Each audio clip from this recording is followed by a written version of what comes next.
अस्सलाम वालेकुम दोस्तों, मैं डॉक्टर तंजीम सिराज और मेरे इस चैनल में आपका बहुत बहुत स्वागत है, आपका वेलकम है। आज का हमारा टॉपिक है ऑप्टिक न्यूराइटिस के कॉजेज़ के बारे में, यानी कि ऑप्टिक न्यूराइटिस के कौन कौन से कारण होते हैं उनके बारे में आपको डिटेल में बताऊंगा इस वीडियो में। ऑप्टिक न्यूराइटिस को जानने से पहले थोड़ा सा हम ऑप्टिक नर्व के बारे में समझ लेते हैं। ऑप्टिक नर्व एक सेकेंड क्रेनियल नर्व होती है, एक पेयर्ड नर्व होती है और इसका जो मेन फंक्शन है वो यही है कि जो हमारी आइज़, जो हमारी आँखें हैं उसके अंदर जो रेटिना है और रेटिना टू ब्रेन का इसका एक कनेक्शन है, एक ब्रिज है। ठीक है, optic nerve million of nerve fibre की बनी होती है। अगर ऑप्टिक नर्व के अंदर कोई भी दिक्कत आती है तो इसका सीधा सीधा असर, सीधा सीधा इम्पैक्ट हमारी साइट पर यानी कि विज़न पे पड़ता है। रेटिना से ब्रेन को मैसेजिंग होती है, इलेक्ट्रोकेमिकल जो इम्पल्सेस होती हैं वो जाके ब्रेन में विजुअल जो कॉर्टेक्स रहता है हमारा, ठीक है, वहाँ पर जो सेंटर है वहाँ पर प्रोसेसिंग होती है, जिस तरीके से हमें देखने में हेल्प मिलती है। तो एक इम्पॉर्टेंट नर्व होती है ऑप्टिक नर्व। अब शुरू करते हैं ऑप्टिक न्यूराइटिस के कारण। सबसे पहला कारण, सबसे पहला cause multiple sclerosis, MS. Central nervous system CNS, जिसमें कि ब्रेन और स्पाइनल कॉर्ड आता है, वहाँ पर क्या है, जो मल्टीपल स्क्लेरोसिस जो कि इम्यून सिस्टम से जुड़ी हुई डिजीज़ है, बीमारी है। यहाँ पर क्या होता है, जो हमारे नर्व फाइबर रहते हैं यानी कि माइलिन शीथ, जो माइलिन शीथ की कवरिंग होती है वो इस बीमारी में जो है डैमेज होने लगती है। जो प्रोटेक्टिव शीट होती है, कवरिंग होती है, वो डैमेज होने लगती है, जिसकी वजह से कंडक्शन प्रॉपर्ली नहीं हो पाता है। स्क्लेरोसिस मतलब हार्डनिंग ऑफ द टिश्यू, कोई भी चीज़ जो है काफ़ी ज़्यादा रिजिड हो जाती है, मसल जो है रिजिड हो जाती हैं, टाइट हो जाती हैं। ठीक है, और मल्टीपल स्क्लेरोसिस का जो सबसे पहला जो लक्षण है वो विज़न प्रॉब्लम, दिखाई देने में दिक्कत, नम्बनेस, टिंगलिंग, एक तरीके से सुनपन, ठीक है, डिजीनेस, चक्कर, वर्टाइगो, बैलेंस इशू, ये सारी चीज़ें मल्टीपल स्क्लेरोसिस में देखने को मिलती हैं। तो ऑप्टिक न्यूराइटिस का जो सबसे पहला कॉज है वो है एमएस, मल्टीपल स्क्लेरोसिस की वजह से ऑप्टिक न्यूराइटिस हो सकती है। दूसरा कारण है auto immune disorder. Auto immune disorder जैसे कि एनएमओ, न्यूरोमाइलाइटिस ऑप्टिका स्पेक्ट्रम डिसऑर्डर, ठीक है। एनएमओ भी एक हमारा इम्यून सिस्टम से जुड़ी हुई बीमारी है। इसके अंदर भी ऑप्टिक नर्व के अंदर इन्फ्लेमेशन, सूजन आती है, जो कभी कभी परमानेंट विजन लॉस भी कर सकती है। ये बहुत ज़्यादा विजन लॉस कर सकती है। इसमें पेशेंट को आई मूवमेंट में पेन हो सकता है और ब्लर विजन हो सकता है, कलर विजन लॉस हो सकता है। तो एनएमओ एक ऑटोइम्यून डिजीज़ है जो कि न्यूराइटिस का कॉज बनती है। दूसरा autoimmune disease Mog, myelin oligodendrocyte glycoprotein antibody disease, Mog, ठीक है। ये जो इम्यून सिस्टम से जुड़ी हुई बीमारी है, ये ऑप्टिक न्यूराइटिस को कॉज करती है। इसकी वजह से ऑप्टिक नर्व के अंदर सूजन, इन्फ्लेमेशन होता है, ठीक है। इसमें एक जो प्रोटीन होती है वो क्या करती है, जो माइलिन शीथ होती है, नर्व होती है, उसको जो है डैमेज करती है और इसके कई सारे लक्षण होते हैं। मॉग अगर आपको पॉजिटिव आया है तो हो सकता है वो उसने केवल आपकी आई साइट पर असर किया हो, तो आपके विज़न में दिक्कत आ सकती है, विज़न लॉस हो सकता है धीरे धीरे।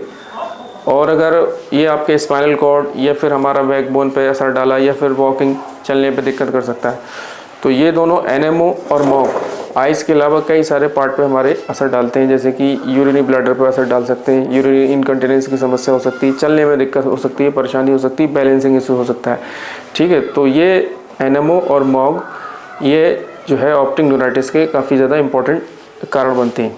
और एक और इम्यून सिस्टम से जुड़ी हुई बीमारी होती है जिसे हम बोलते हैं ल्यूपस, ठीक है। ल्यूपस में क्या होता है, इसमें क्रॉनिक इन्फ्लेमेशन होता है, बॉडी के कई पार्ट्स में जो है सूजन आती है, जो कि आंखों में भी दिक्कत क्रिएट कर सकती है। ल्यूपस को पहचानने का एक सिंपल सा इसका एक जो फेस होता है, यहाँ पर बटरफ्लाई शेप इस तरीके से स्ट्रक्चर बनता है। और भी इसमें कई तरीके के लक्षण और सिम्टम्स जो होते हैं वो पूरी बॉडी में जॉइंट्स पेन वगैरह, स्टिफनेस और स्वेलिंग कॉज करते हैं। साथ ही साथ वो ऑप्टिक नर्व के अंदर भी स्वेलिंग को कॉज करता है। और एक दूसरी प्रॉब्लम होती है सर्कोइडोसिस। सर्कोइडोसिस भी ऑप्टिक न्यूराइटिस का कॉज बनती है। और इसका अगला कारण होता है इन्फेक्शंस। इन्फेक्शन वायरल इन्फेक्शन भी हो सकता है, बैक्टीरियल भी हो सकता है। वायरल इन्फेक्शन जैसे कि हर्पीस का हो गया, मम्स का हो गया, वेरिसुलर जोस्टर का हो गया, इस तरीके के जो वायरल इन्फेक्शन है इसकी वजह से ऑप्टिक न्यूराइटिस हो सकती है। कुछ बैक्टीरियल इन्फेक्शन भी होते हैं जिसकी वजह से आपको ऑप्टिक न्यूराइटिस हो सकती है, जैसे कि ट्यूबरकुलोसिस हो गई, लाइमे डिजीज़ हो गई, या फिर और भी कोई बैक्टीरिया का इन्फेक्शन हो गया जिसकी वजह से ऑप्टिक न्यूराइटिस हो सकती है। और कुछ ड्रग्स और टॉक्सिन्स रहते हैं, ड्रग्स जैसे कि इथम्बोटाल जो कि टीबी में यूज़ की जाती है, इसकी वजह से भी आपकी ऑप्टिक नर्व के अंदर स्वेलिंग, इन्फ्लेमेशन या फिर पूरी तरीके से सूख भी सकती है। और जैसे कि मेथनॉल की पॉइजनिंग होती है, मेथनॉल जो सॉल्वेंट जो कई चीज़ों में मिलाया जाता है, उसकी वजह से भी, उस टॉक्सिन की वजह से भी आपके ऑप्टिक नर्व के अंदर स्वेलिंग हो सकती है। और इसका अगला कारण हो सकता है अननोन कॉज, यानी कि इडियोपैथिक। बहुत सारे ऐसे केसेस होते हैं जहाँ पर अगर आपकी नर्व में स्वेलिंग आई है, इन्फ्लेमेशन आया है, तो उसका कोई कॉज का नहीं पता लगता, उसे बोलते हैं इडियोपैथिक। इसका कुछ समझ में नहीं आया किस वजह से हुआ। तो ये इसके कुछ इंपॉर्टेंट कॉज होते हैं जिसको जानना आपके लिए बेहद ज़रूरी है, ताकि आपके समझ में आ पाए कि आपको ये जो ऑप्टिक न्यूराइटिस हुई है वो किस कारण से हुई है। ये वो कारण थे जो मैंने आपको बताया, जो कि एलाइट्स की जो बुक होती हैं मेडिकल में, उसमें जो लिखा होता है। बाकी एक साइंस होती है जर्मन न्यू मेडिसिन, GNM जिसे बोलते हैं, ठीक है। यहाँ पर कुछ साइकोलॉजी से रिलेटेड कॉज होते हैं, कारण होते हैं, जो बताया जाता है आपको किस तरीके से आपकी दिक्कत आ सकती है, परेशानी आ सकती है। तो उस साइकोलॉजिकल कॉज को मैं आपको समझाना चाहूँगा। पिछले 6-7 साल की प्रैक्टिस में मैंने देखा भी है, और GNM की जो थ्योरीज़ है, जो उसकी साइंस है, जो उसमें किताबों में लिखा हुआ है, उससे भी चीज़ें समझ में आती हैं।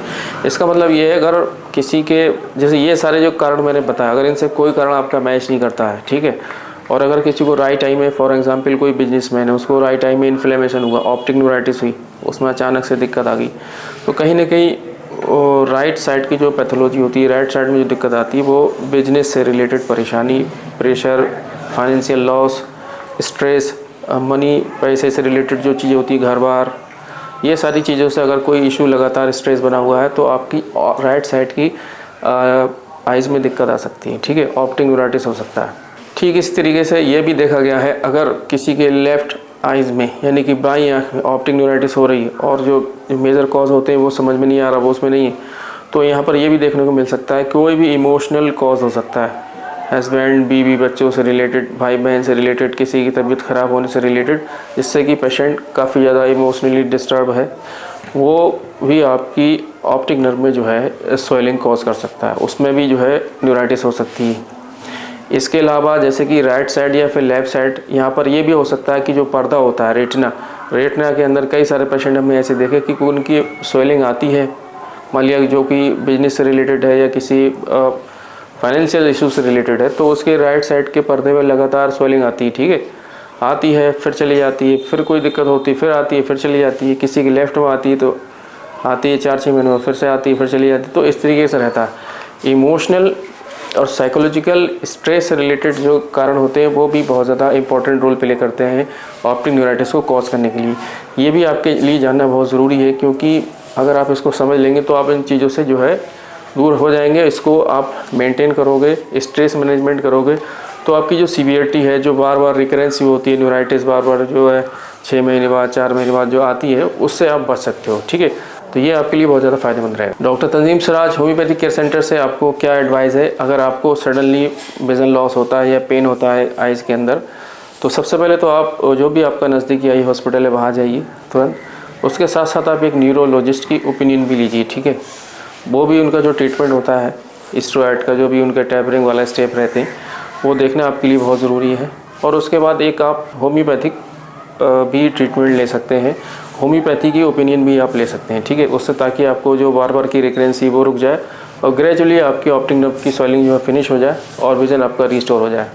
तो स्वेलिंग तक तो रिज़ल्ट काफ़ी अच्छे मिल जाते हैं, जब चीज़ें तब्दील हो जाती हैं, एट्रोफी की तरफ बदल जाती हैं, तब काफ़ी ज़्यादा दिक्कत का सामना करना पड़ सकता है, विज़न लॉस हो सकता है। तो वीडियो देखने के लिए शुक्रिया, थैंक यू। अगर आपको कोई क्वेश्चन है, कुछ पूछना है, तो आप कमेंट बॉक्स में लिख सकते हैं या फिर हमें व्हाट्सएप पे जो है अपनी प्रॉब्लम को शेयर कर सकते हैं। हमारा व्हाट्सएप नंबर है 8865955907। Thank you.